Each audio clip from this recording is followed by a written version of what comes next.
Criptograma Cultural, segunda temporada de este programa que trata de alguna manera de descifrar la cultura en clave federal, pero ahora también en clave latinoamericana. Agradecido siempre a la Universidad Nacional de La Plata y a todo el personal de televisión, como a las distintas emisoras, televisoras, provinciales, universitarias, que replican este programa, y a la audiencia, por supuesto, que nos mira y que nos comenta en las distintas redes sociales que tiene Criptograma Cultural para ustedes. Este año, ya le dijimos, tenemos algunas sorpresitas para repartir, entre ellos algunos regalitos como entradas a la Feria del Libro y algunas otras cositas más. Les recomiendo que vayan entrando al Instagram y a las distintas redes sociales de Criptograma Cultural. En el programa de hoy, especialmente, tenemos un invitado en el piso, pero no un invitado cualquiera. Un hombre que te diría es un hombre de la cultura, un hombre gran productor, con una gran trayectoria. No sé si se lo puede encuadrar en algún lugar determinado. Uno podría decir que es un literato, también podría decir que es un poeta, puede decir que es un autor, se puede decir que es un gran director, también un gestor cultural. Lo que sí también estoy seguro que podemos decir de él es que es intercontinental. Es un hombre que nació, vivió y produce en la cultura en todos los ámbitos, desde la poética hasta la producción musical. Estoy hablando de Modesto López, un gran director que va a estar aquí, en el estudio. También está la editorial, bueno, que suelo hacer. Hoy tendremos una editorial dedicada a la cultura feriante, para decirlo de alguna forma. Algo que nos dejó la feria tiene que ver con reflexionar las cosas que nos vienen pasando también en la Argentina, aunque la feria todavía sigue, continúa y le queda un buen tiempo más. También en Criptograma Cultural estuvo presente nada menos que en el homenaje o la distinción que le hacen a Juano Villafañe. Lo nombraron personalidad destacada y allí estuvimos para comentarlo y compartir también ese tiempo. Algo que va a pasar en la Feria del Libro es que nuestro columnista, el profe Tete Romero, va a estar en la Feria del Libro. Fíjense, nos anunció y lo estamos publicando también en nuestras redes. Pueden ver el afiche que tenemos de él, que tiene que ver con Chaco puede, una frase que fue utilizada durante la dictadura para Chaco, pero que él devela de alguna manera todo lo que pasó en aquellos años y cómo se traduce a nuestros días. Chaco puede, Tete Romero, no se lo pierda, sábado 3 en la librería La Paz, en el stand 231 del Pabellón Azul. Criptograma seguramente también estará presente, pero es bueno escuchar la palabra de Tete, así como leerlo. Y no se pierda este programa porque créame que pocas cosas o pocas veces pueden ser tan interesantes como todo lo que nos va a contar Modesto López y el informe que hemos preparado, además de que la editorial puede ser interesante también para usted. Así arranca Criptograma Cultural.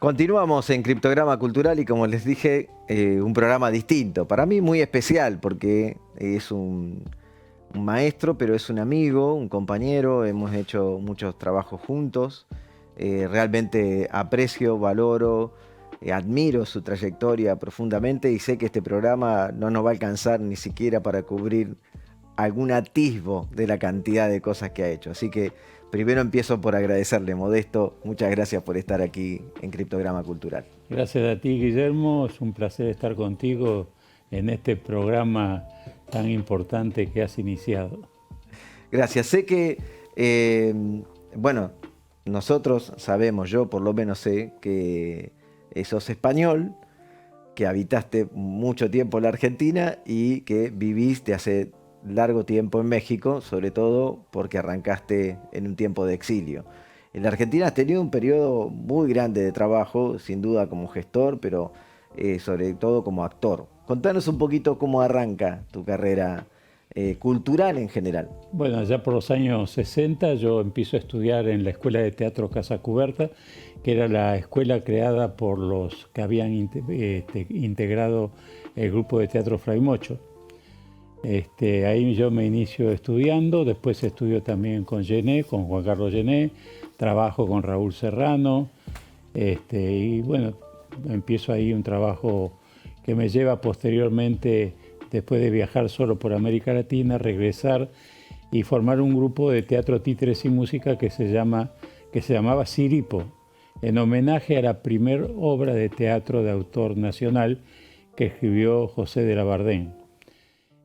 Con esa obra salimos a recorrer, con ese trabajo, con ese grupo, a recorrer América Latina. La primera gira fue de un año, recorriendo alrededor de 11 países, y la segunda gira fue de 5 o 6 meses por Sudamérica. Y las distintas situaciones sociales que vivía Argentina no permitió que siguiéramos con el grupo.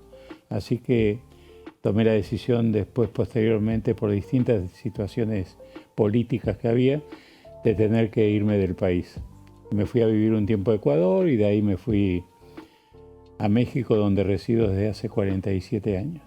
Yo corro con ventaja porque, bueno, Modesto ha publicado hace muy poquito nomás, 2 años creo, ¿no? Este hermoso libro, este bellísimo libro, que cuenta gran parte de su historia. Fíjense, tiene una letra muy chiquita, miren el tamaño del libro, una letra muy chiquita con fotos, es realmente un documento extraordinario de la gestión cultural y el desarrollo cultural de Latinoamérica, porque Modesto ha estado en todos lados. Morriñas, Modesto López, quien lo quiera buscar, seguramente por internet lo puede comprar, en algunas librerías aquí también, pero sobre todo por internet. Y bueno, dice algo que me pareció muy atinado: aguas fuertes de mi andar por la vida.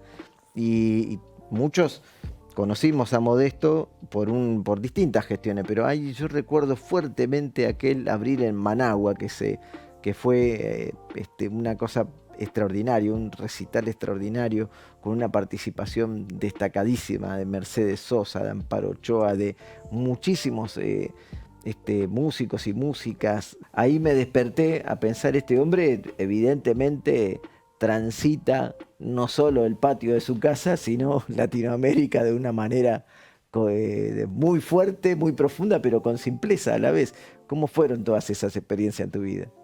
Bueno, fue con mi amigo Hans Langenberg, un compañero holandés. Ellos hicieron un trabajo muy importante en Holanda de solidaridad en aquel entonces con el pueblo nicaragüense, y se les ocurrió hacer este festival. Y para ello invitaron en el trabajo de producción a mucha gente, entre los cuales me tocó a participar a mí con Marta, con mi compañera Marta Desea, en este evento. Tuvimos la fortuna de convivir en ese tiempo. Me acuerdo que estaba Mercedes Sosa, Chico Buarque, Adrián Goizueta, los hermanos Mejía Godoy, Silvio Rodríguez, Ali Primera de Venezuela, Armando Tejada Gómez como poeta. Fue unos días muy intensos, y a nosotros nos tocó en suerte en esta organización del evento, una partecita que nos tocó. Entre ellas, sorpresivamente tuvimos que hacer el guión, porque a la noche ese festival comenzaba con las primeras luces del día, porque las cámaras tenían que tener el registro de la luz y que no cambiara demasiado la luz. Y como había helicópteros filmando, había cámaras por todos lados, era un trabajo muy delicado que había que hacer. Pero aquí que a Luis Enrique y a los compañeros que llevaban adelante la coordinación con la televisión nicaragüense, se le olvidó hacer el guión para los locutores. Y resulta que porque empezaba a las 6 de la mañana y terminaba como a la 1 de la mañana o 2 de la mañana, con 70 grupos que venían, grupos de todo Nicaragua, de distintos lugares, aparte de los números más fuertes. Entonces había que escribir el guión y presentar a cada artista. Yo me acuerdo que le dije a Luis Enrique, no te hagas problema, yo lo veo a Tejada Gómez, que escriba el guión y ya lo solucionamos. Voy con Tejada, le digo, Armando, acá tenemos un problema con Luis Enrique, no hemos escrito el guión, como tú tienes facilidad para eso, ¿podés escribir el guión? Y me dice, yo acá vine como poeta, yo no voy a servir, ni voy a escribir, ni me voy a sentar a escribir semejante cosa que además desconozco a muchos de ellos. Claro. Entonces llegamos a la casa con Luis Enrique, en aquel momento no había teléfono inalámbrico, máquina de escribir ahí, impresionante, papel carbónico para copiar. Claro. Si te equivocabas, yo escribo muy bien a máquina. La Pitman me ayudó mucho en mi juventud, en mi infancia, en mi juventud. Entonces me senté ahí y empezamos Marta, yo, Lucía, la esposa de Luis Enrique. Porque a ese entonces le llaman a Luis Enrique que tiene que ir a cantar en un acto político urgente y nos deja solo, con los teléfonos de todos los participantes. Ahí nos tenés llamando y yo escribiendo lo que me iban diciendo, el currículum, la historia de cada grupo, sintetizándolo. Por eso... Cuestión que a la mañana, a las 6 menos cuarto de la mañana, estábamos con los libretos, con el guión, entregándole a los locutores para que leyeran la presentación. Por eso es una gran gesta y una cosa que quedó en la historia de muchos y muchas de Latinoamérica, ese recital, por lo importante, el tiempo, la cantidad, por un montón de cosas, la televisación, la grabación de todo eso, realmente fue muy importante. Ahí rearchivo en YouTube se puede ver tranquilamente. Yo quería hablar un poco de los derechos humanos, entonces se me ocurrió pasar el tráiler de Todavía Cantamos. Así que nos vamos a este bloque viendo Todavía Cantamos, el tráiler del documental de Modesto López, y cuando volvamos charlaremos un poquito de ello. Si llegamos hasta acá y si pasamos esto y si no nos han vencido y si seguimos íntegros, es porque vamos por más, es porque queremos más, es porque estamos en condiciones de cantar Quiero Retruco.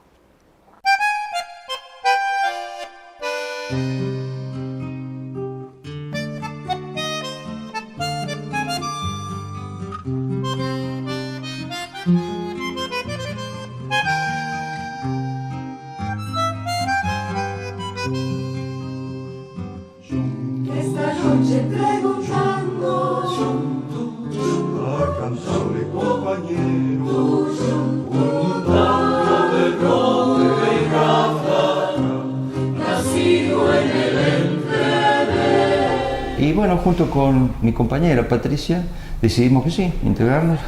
Y lo que tiene de lindo también es que no solamente lo conforman expresos, también lo conforman gente más joven que nosotros, que son gente que prestó solidaridad también en esos años. Y hay hijos, hay el caso de hijos desaparecidos y hermanos de personas que estuvieron desaparecidas.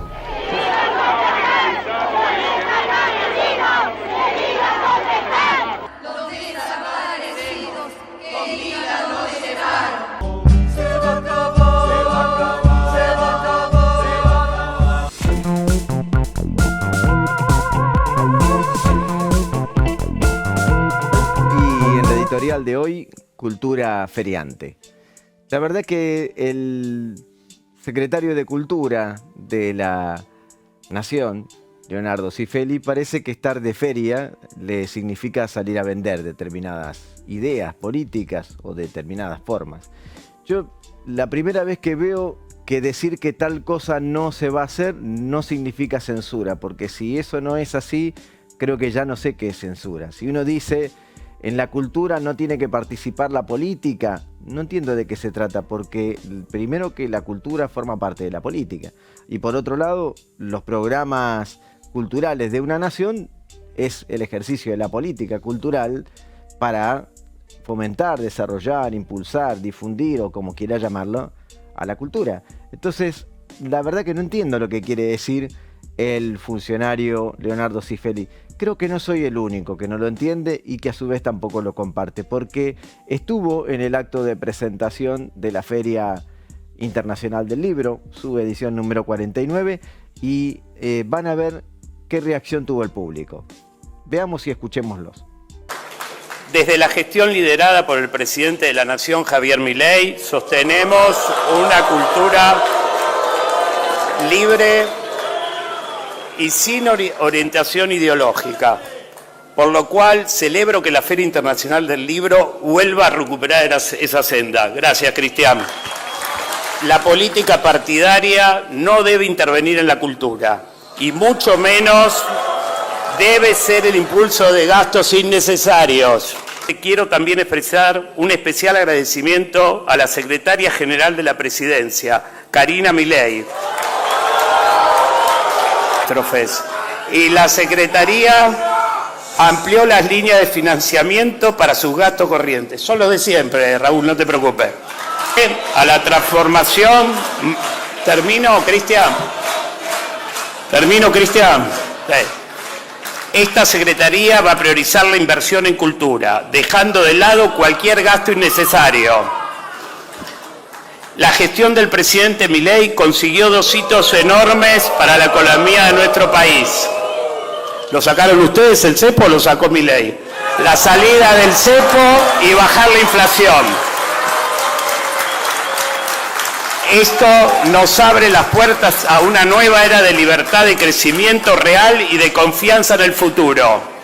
Pero no olvidemos que Argentina sufre las consecuencias de una economía mal administrada y que más del 30% de nuestro país no puede acceder a la lectura como pasatiempo.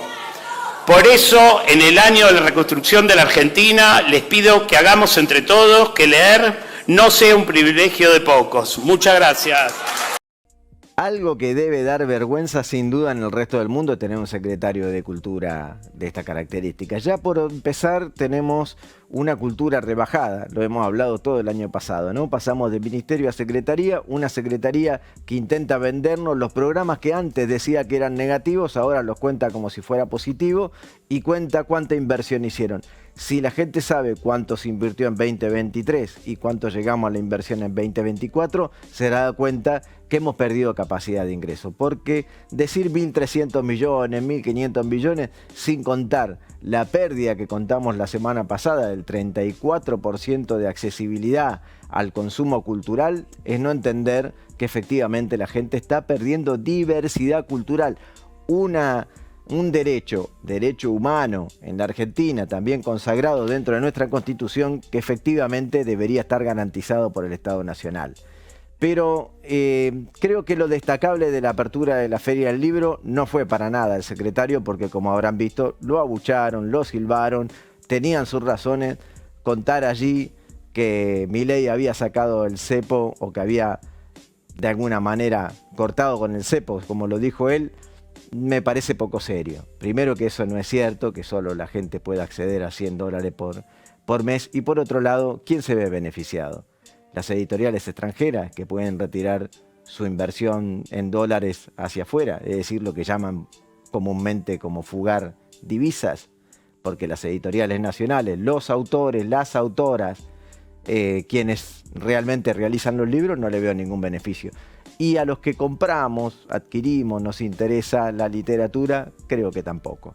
Por eso destaco las palabras de Juan Sasturain, que estuvo en el discurso inaugural este año y dijo nada menos que esto, que es sumamente importante, no solo para no tener vergüenza de lo que nos pasa en la Argentina, sino para pensar para qué hacemos una feria del libro.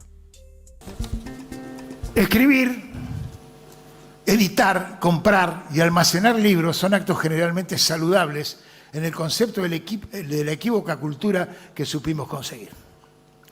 Conversar, opinar sobre ellos, sobre su heroica historia e incierto porvenir, una casi compulsión que suele convocarnos. Incluso nos preocupamos, como ahora en este momento y como casi siempre.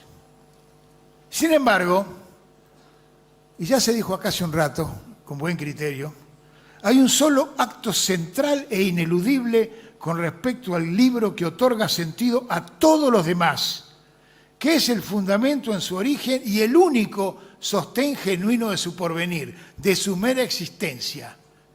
La lectura, el gesto íntimo, personal, fundante de leer. Y la lectura no existe. existen personas que leen. Y al hacerlo se hacen más personas. Se llenan de más personas, se encuentran con más personas en un diálogo personal, si cabe la redundancia. Leer es compartir, conocer, abrirse callado pero atento a lo que ese otro, como uno, tiene para decir. Tiempo de abrirse entonces, de saber escuchar en la atenta verdadera soledad productiva y fecunda del mano a mano con el libro. Eso, un libro abierto, usado y manoseado, sin distancia social ni otro protocolo que las ganas de entregar la atención a lo otro que tiene el otro y que sabe y que por suerte uno no tiene todavía. Seguimos con Modesto López aquí en nuestro estudio y también algo que tiene que ver con la Feria del Libro, porque efectivamente Modesto lleva hace mucho tiempo una editorial de música, pero también editando libros, que es Pentagrama, ¿no es cierto? Digo, ¿cómo surgió Pentagrama, Modesto? No, Pentagrama va a cumplir ahora en el mes de octubre 45 años. Surge de una iniciativa que tenemos con Marta de crear un sello grabador independiente que contribuyera a enriquecer el pensamiento del ser humano, tanto en la música como en la poesía. Así como nos abocamos, ahí dimos mucha atención también a la música para niños, entendiendo que es fundamental la educación en la niñez. Así es que creamos este sello grabador pensando en un catálogo importante que reflejara la realidad de México, fundamentalmente, que es donde residíamos, y América Latina. Así como al día de hoy tenemos alrededor de 800 títulos editados en el catálogo de Pentagrama de los más diversos géneros musicales, desde el rock, la música bailable, el tango, el jazz, en fin. Eso sin abandonar tu tarea de director de teatro, productor de teatro y director de películas. Sí, hicimos en ese trabajo. No solamente hicimos un catálogo importante en Pentagrama, sino que también tratamos de contribuir a las universidades, a las organizaciones culturales, instituciones, donde produjimos más de 400 títulos para esas instituciones, incluidos videos documentales que tienen que ver con festivales, con eventos culturales, musicales que se produjeron en México fundamentalmente y en algunos países de América Latina. Así que también, como bien decías, editamos varios libros alrededor de la música, entre ellos Lito Nebbia, por ejemplo, sacamos un hermoso libro, creo que es uno de los mejores libros que he leído alrededor de la música, muy bien escrito por Lito, que recomiendo. Él tiene 3 libros, recomiendo cualquiera de ellos, es una maravilla. Y también editamos a Luis Enrique Mejía Godoy, editamos a un poeta muy importante y músico que fue un hombre que murió en el sismo, pero que es una leyenda hoy en día del rock en México, que se llama Rodrigo González. Bueno, los argentinos tuvieron realmente un aliado estratégico en ustedes en el Pentagrama, porque Mercedes Sosa, Teresa Parodi, Zuna Rocha, no sé cuántos títulos más de argentinos. Acabamos de editar un libro de Mercedes Sosa, que escribió Alexia Max Schlonder, y que fue editado en varios países, y nosotros con la Universidad de Nuevo León, allá en México, lo hacemos en coproducción con Ediciones Pentagrama. Acabamos de editar el libro y lo trajimos ahora, que lo vamos a presentar aquí también. Qué bueno, es una producción extraordinaria. Recién, en el bloque anterior, pasamos un ratito un tráiler que tiene que ver con Todavía Cantamos, que son los presos políticos que se dedicaron a armar un coro en esa circunstancia. Los derechos humanos siempre fueron un tema para vos, pero sobre todo pensando no solamente en la Argentina, en México, sino en Latinoamérica. Yo conocí a mis 14 años a un autor que estaba dentro de una retrospectiva, creo que era, que me llamó muchísimo la atención por su fervor, por su palabra, que es nada menos que Roque Dalton. Y me gustaría compartir lo que me trajiste, que son unas imágenes de Roque Dalton hablando cuando recibió el premio Casa de las Américas allá por 1969. Así después hablamos de esta obra que estás presentando en Buenos Aires, conjuntamente con presentarla en México, las dos cosas a la vez. Exacto. Escuchemos a Roque Dalton. Orientaciones actuales de mi trabajo en poesía están encaminadas desde el punto de vista formal a tratar de dejar atrás cierta forma de hacer la poesía que en América Latina fue fundada, a mi modo de ver, por Pablo Neruda, que es la poesía himno, la poesía canto, la poesía que se dedica a cantar a las cosas, a los hombres, a sus heroísmos. Nosotros estamos trabajando un grupo importante de poetas latinoamericanos en otra dirección. Una poesía que en lugar de cantar plantee problemas, plantee los conflictos, plantee las ideas que son muchísimo más eficaces que los himnos para hacer que el hombre cobre conciencia de sus problemas en la lucha de liberación de nuestros pueblos, por ejemplo.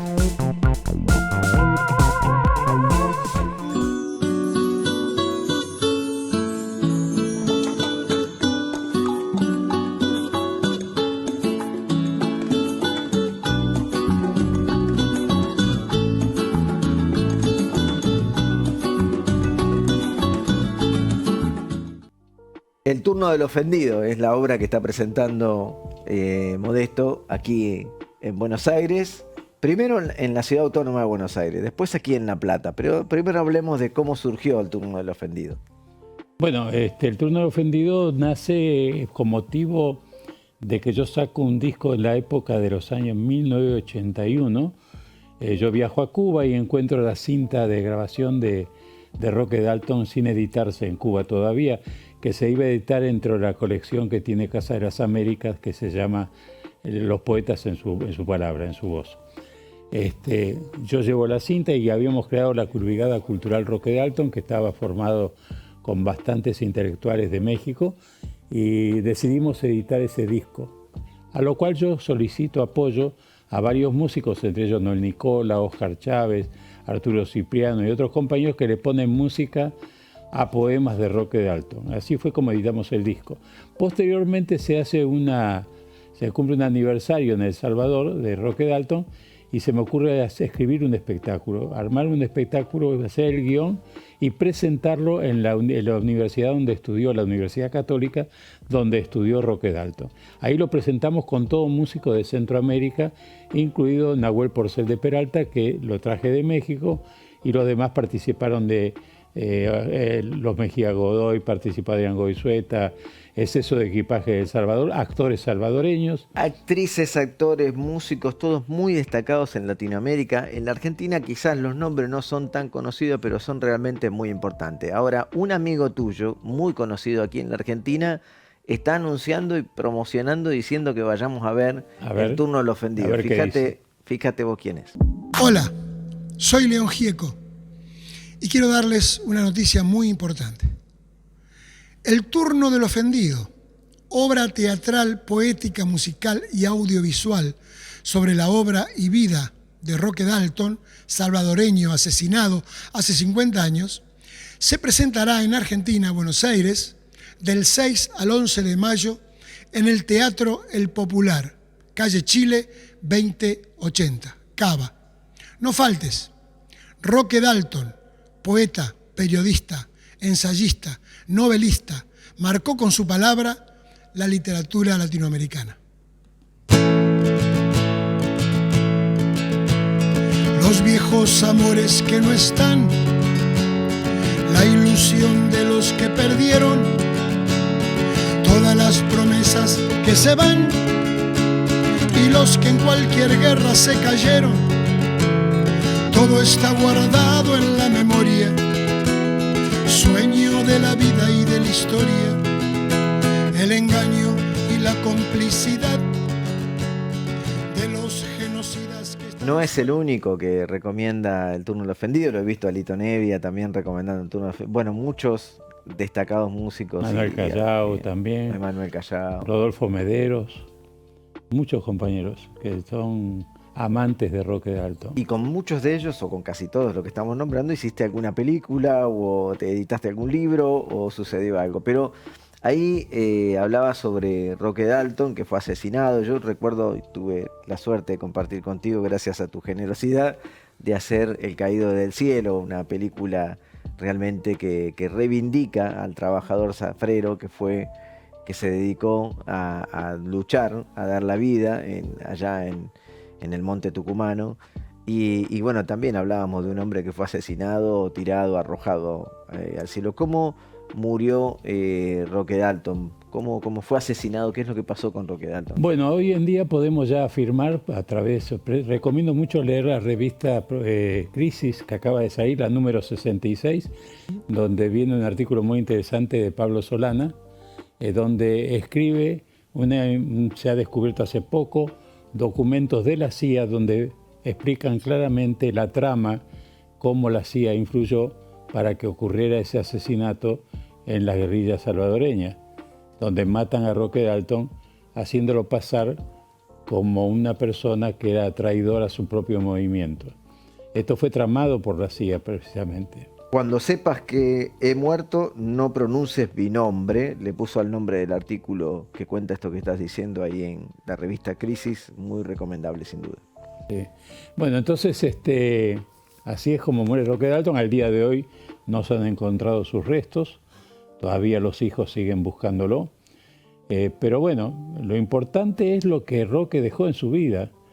Dejó una vida llena de esperanzas, llena de ilusiones, convencido que lo que estaba haciendo era lo correcto en aquel entonces, en un país muy sufrido, muy golpeado desde muchísimos años por las distintas dictaduras militares, por los distintos gobiernos que vendieron la patria de El Salvador sin importarle nada, y donde él trató de hacer un cambio por las formas y los medios que él entendía en esos momentos que podían ser el vehículo adecuado. Así que entonces recordar a Roque Dalton es la poesía de Roque Dalton. Lo que él escribe, Roque Dalton, tiene hoy una vigencia importantísima en países como Argentina, como Ecuador, como ciertos países donde se vive situaciones realmente que uno no esperaba vivir, muy conflictivas, muy confusas, y creo que la poesía de Roque es esperanzadora. Además, es un poeta lleno de humor, con un sentido del humor frente a las situaciones difíciles. Era un hombre que veía las cosas positivas en las relaciones de pareja, en las relaciones de lo que debía ser el hombre nuevo, en la convivencia del hombre con el hombre y los sueños que uno pelea todos los días para crear un mundo mejor, ¿no? Una vida muy dura además, porque después de tanto esfuerzo, de tanta dedicación poética, periodística, militante, que lo acusaran de traidor y que gran parte de la gente se quedara durante mucho tiempo pensando en que así lo fuera. Qué bueno la nota de Solanas que acaba de salir, que claramente queda bien sabido por qué fue asesinado, quiénes lo asesinaron, y que nada tenía que ver con esa traición que lo acusaban. Ahora, en el turno del ofendido, ¿qué puede encontrar la gente en la obra? Bueno, va a encontrar primero unos músicos estupendos como es Julio Lacarra, Casiana Torres y Hernán Tulusi, que son tres músicos, y también participa el compañero Leonel Iglesias en la guitarra. Todos tocan guitarra y cantan, y dos actores también como Isabel Quinteros y como Orlando Santos, que participan en la obra. También la obra va acompañada de video donde se proyectan imágenes del propio Roque Dalton hablando, diciendo su poesía, brevemente, poemas muy cortos, que van alimentando la estructura dramática de la obra. La obra dura 1h20 aproximadamente. Por cierto, que aunque ahí solamente se anuncia que se va a presentar en el Teatro del Pueblo, el Popular en Buenos Aires, también lo vamos a presentar aquí en La Plata el día 14 de mayo, que creo que cae miércoles, en la Sala Piazzolla del Teatro Argentino. Ya vamos a entrar en la presencia de la obra del turno del ofendido aquí en La Plata. No me quiero quedar solamente con Roque Dalton, a pesar de que también soy un apasionado, pero tu obra es tan grande, tan difícil de abarcar, que yo sé que no me va a alcanzar el programa, pero me gustaría saber por qué, cuáles fueron tus razones para decidir a cada uno de los artistas que fuiste haciendo distintos documentales y obras de distinto tipo, como la de Amparo Ochoa, por ejemplo. Sí, en el caso, te hablo ahora que estábamos con Roque. ¿Por qué elegí a Roque? Porque el Roque representa en la poesía y en la concepción que él tenía de la vida y de los compañeros, algo muy importante que no debemos perder, que es la solidaridad permanente entre los seres humanos para un mundo más asequible, más posible para poder vivir. Pero además de eso, su poesía refleja todo aquello.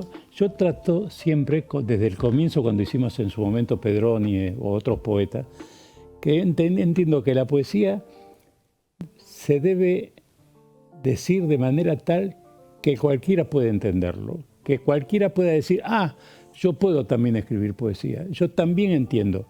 Transformar ese lenguaje poético en algo cotidiano, como lo transformó Roque Dalton con su pueblo.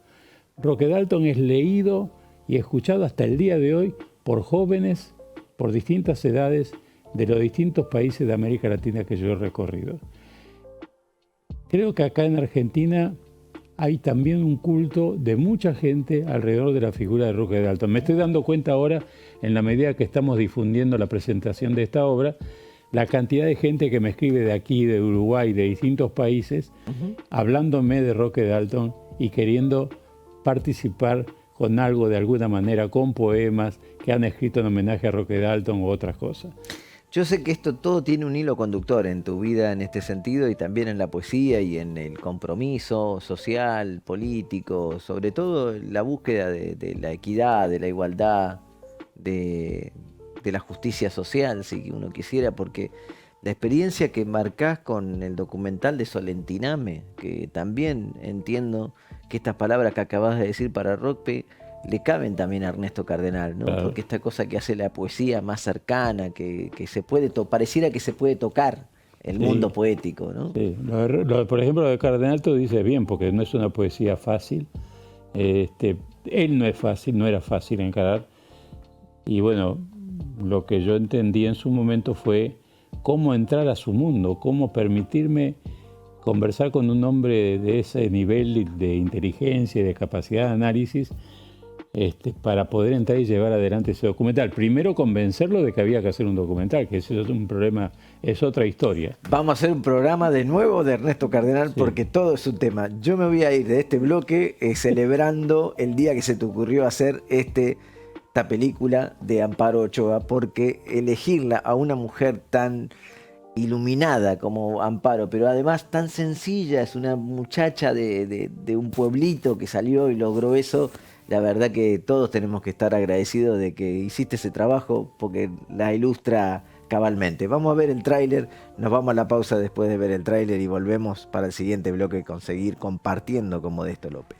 Como una rueda de cobre. Dentro de este medio yo conocí gente muy valiosa que me ayudó muchísimo a comprender que la tarea de los cantores como nosotros pues es de una gran responsabilidad y tenemos que dar lo mejor que tenemos a nuestro pueblo, que lo merece todo. Y en cualquier escenario, como me decía Óscar Chávez.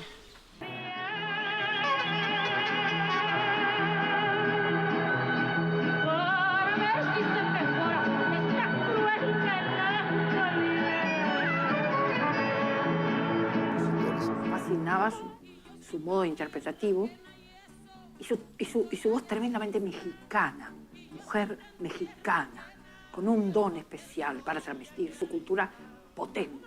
Una cosa bien importante, el ser consciente que vivimos en una sociedad que sufre cambios muy interesantes, una sociedad que tiene un proceso histórico y que tiene un valor muy grande, pero más valor tiene cuando los artistas, cuando sus trabajadores están plenamente conscientes de ello.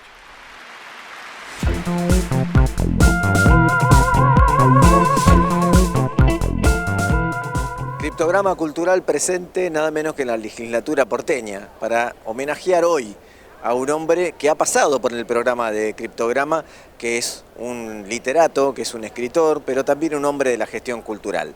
Juano Villafañe será reconocido hoy como ciudadano ilustre de la Ciudad Autónoma de Buenos Aires. Villafañe es poeta, dramaturgo, gestor cultural y periodista, y es autor de una gran cantidad de libros y publicaciones. Además se destaca su rol como fundador, curador y gestor de centros y espacios culturales como la Bodega Liberarte y el Centro Cultural de la Cooperación. Por todos estos motivos, hoy estamos celebrando a Juano Villafañe junto con algunas, muchas diría yo, personalidades muy importantes del teatro y periodismo.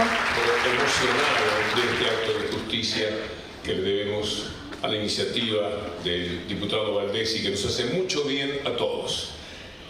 Yo voy a leer un poema de Juano. He sido lector de sus libros, de los libros de la familia, porque Juano es una historia de familia y de poesía. Voy a leer un poema de una canción que canta Débora Infante y que muchas veces paso en mis programas de radio. Ella podía enamorarse a las 3 de la tarde, salir con su blusa al mundo o mirarse al espejo. Ella era esbelta, difícilmente esbelta, más próxima al amor que a los objetos. Ella podía abandonar el dolor, salir una mañana, terminar agotada y agotarme. Ella podía darse vueltas sobre sí, abrir la puerta, contemplarme, y por eso es preciso beber, olvidar, dormirme, alcanzar de nuevo este silencio.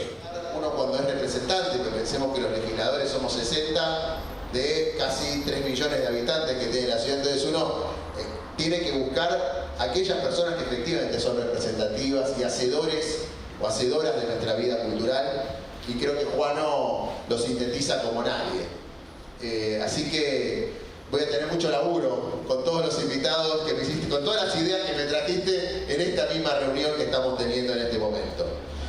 Fechado el 28 de noviembre del año 2024, se da cumplimiento entonces a la declaración 801 que dice: declárase personalidad destacada de la Ciudad Autónoma de Buenos Aires en el ámbito de la cultura al señor Juano Villafañe, poeta, ensayista.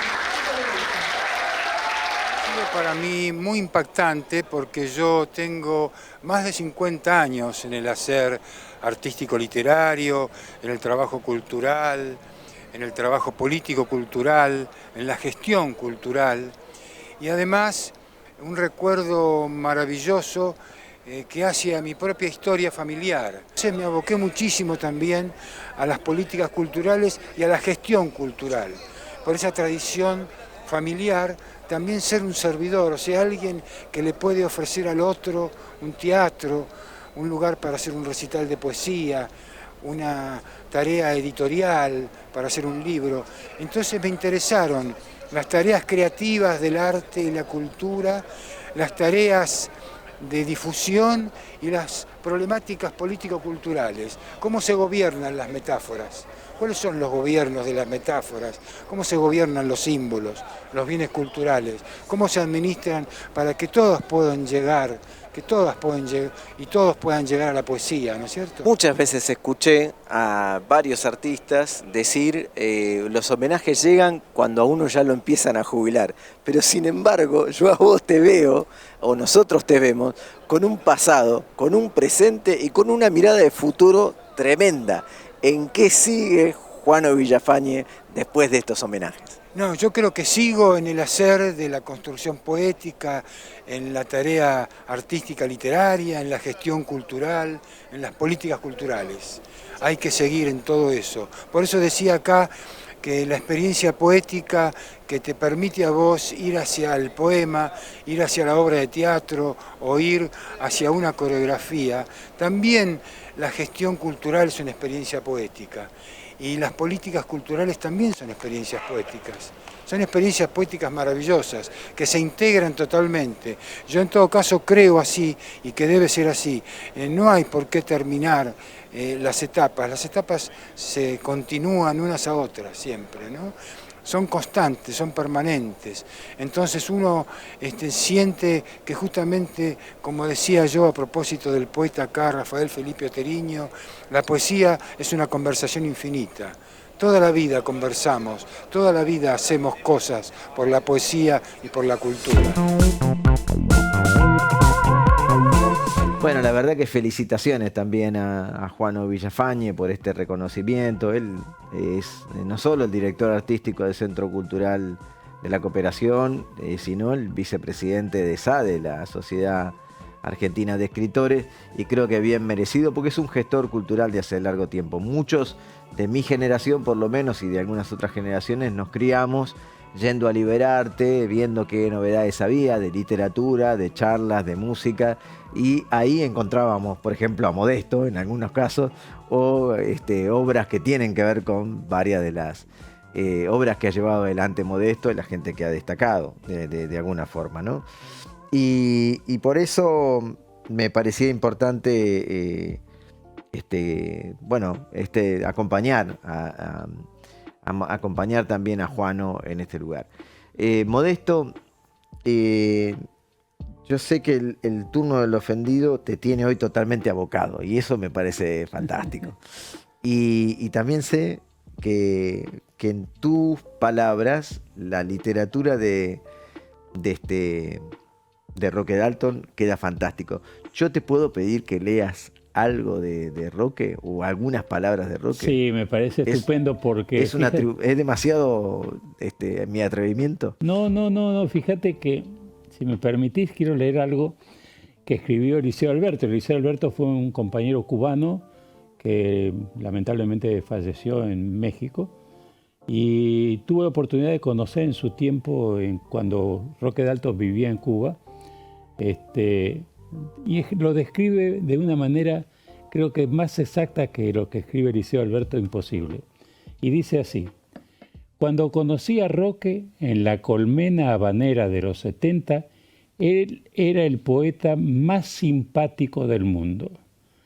Lo recuerdo vestido con una camisa blanca, de mangas blancas, cortas, pantalón cualquiera. Y unas botas altas, mal acordonadas. No soportaba los caprichos del poder ni el poder de los caprichosos, y se peleaba de igual a igual palabra con sus superiores o sus subordinados de igual a igual. Había logrado una pronta consagración con su libro El turno del ofendido, que es la obra que vamos a presentar, donde lo que traté de armar fue una estructura dramática donde se va relatando la situación social de Ecuador, de dónde arranca toda esta historia brevemente, con canciones que se van mezclando y también pensamientos como fue Benedetti, que lo conoció personalmente, Rodolfo Walsh, que lo conoció personalmente, Juan Gelman, que van dando opiniones alrededor de la vida y del pensamiento de Roque Dalton. Mario Benedetti participa también dentro del guión que hemos estructurado. Dijiste hace un rato que Roque Dalton, El turno del ofendido, también va a estar en el Teatro Argentino de La Plata. Nosotros estábamos mostrando por ahí un afiche que seguramente vamos a también compartir en nuestras redes, así que lo vamos a ver. Ese afichito está ya también circulando, ¿no es cierto? El Teatro Argentino de La Plata también va a tener la oportunidad de tener al turno del ofendido, y el pueblo, como le gusta autodefinirse también aquí en La Plata, el pueblo de La Plata va a tener la oportunidad. Una gran capital, por supuesto, pero también tiene una vida de pueblo. Además, este programa, Modesto, yo te cuento que sale por Flow en el canal 544, por Cablevisión en el canal 34 y por la TDA en el canal 32, pero también en 12 canales provinciales. Muchos de ellos van a estar viendo y saben que si están en la Ciudad Autónoma de Buenos Aires van a poder ir a verlo al Teatro El Popular, y si están en La Plata o vienen a La Plata lo van a ver en el Teatro Argentino de La Plata en la Sala Piazzolla. Vos sabés que es entrada gratuita acá en La Plata, entrada gratuita, y así que... Gestión Axel Kicillof, gracias sí. Florencia Santú por esa invitación. Sí, muy bien, la verdad. ¿Qué nos quedó del turno del ofendido en el tintero? Bueno, ¿qué nos quedó? Ahí muestra también dentro del guión la influencia que él tuvo de la cultura sudamericana. Por ejemplo, él mismo cuenta y relata que para él era muy importante el tango, el fútbol, que por ejemplo en su natal Salvador leía la revista Villigen, veía el Gráfico, leía. Eso ocurría en muchos países de América Latina de aquel entonces. Tenía gran influencia. Su paso y su encuentro con Cortázar fue maravilloso para ambos. O sea, por ejemplo, cómo relata la personalidad de Roque Cortázar y cómo relata Roque a Dalton, es una maravilla. Es otro poeta con quien también trabajaste. No te hagas el modesto Molesto López, en este caso. No es capricho la fecha que trajiste el turno del ofendido, ¿verdad? No, es una fecha específica. Son 90 años del nacimiento y 50 años de su asesinato en El Salvador. Así que por eso lo montamos en México y en Argentina, que son la pata que yo tengo puesta en los dos lugares. No sé cómo dividirme, cómo caminar por ese gran cariño que tengo a los dos países. Por eso decidí que lo tenía que hacer en los dos lugares. Argentina y México tienen el estreno del turno del ofendido al mismo tiempo, y eso realmente es importante. Nos vamos de este bloque, la verdad se nos está terminando el programa muy rápidamente. Les pedimos que si nos están viendo, si nos siguen en este momento, nos den un like también en las redes sociales, en Instagram, en YouTube. Activen la campanita de notificación, ahí darle like a los videos, tanto en la universidad como en el programa de Criptograma Cultural, en YouTube, en cada uno de los lados. Les agradecemos por hacer eso, cada vez hemos sumado más seguidores.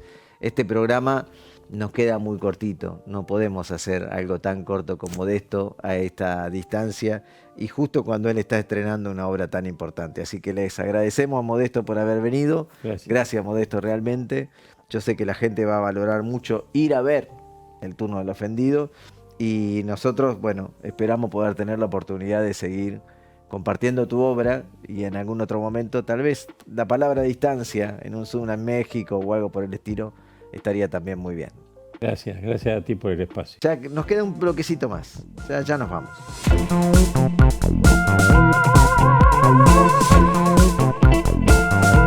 Se terminó Criptograma Cultural, una pena porque realmente la vida, la obra de Modesto López es realmente muy interesante y seguramente vamos a tener la oportunidad de seguir compartiendo porque yo tuve, ya te dije, el honor para mí, la posibilidad de compartir, hacer una película contigo que es El Caído del Cielo y siempre te voy a estar agradecido por esa oportunidad. Esperemos que por ahí se nos ocurran otras. Tu aporte fue fundamental en esa película, así que fue decisivo. Bueno, te agradezco mucho, pero el turno del ofendido es lo que está presentando Modesto esta vez y va a ser en la Ciudad Autónoma de Buenos Aires, en el Teatro El Popular y también aquí en La Plata, en la ciudad de la capital de la provincia de Buenos Aires, La Plata, en el Teatro Argentino y en la Sala Piazzolla. Pero si puede, si tiene la oportunidad, no se olvide, adquiera aquí nada menos que el libro de Modesto López, Morriñas. Las experiencias son tremendas. Yo creo que estuvo con cada poeta que es posible estar de habla española y alguno más, y también con cada artista que pudo y en cada cosa que, no quiero deschavar, pero realmente da envidia a la vida que ha tenido hasta ahora Modesto y que sigue dando. Así que gracias Modesto por estar aquí. Gracias a ti. Por favor, gracias, de verdad. Nos vamos. Criptograma Cultural la próxima semana, quizás un especial de la Feria del Libro, entre otras tantas cosas que podemos llegar a mostrar.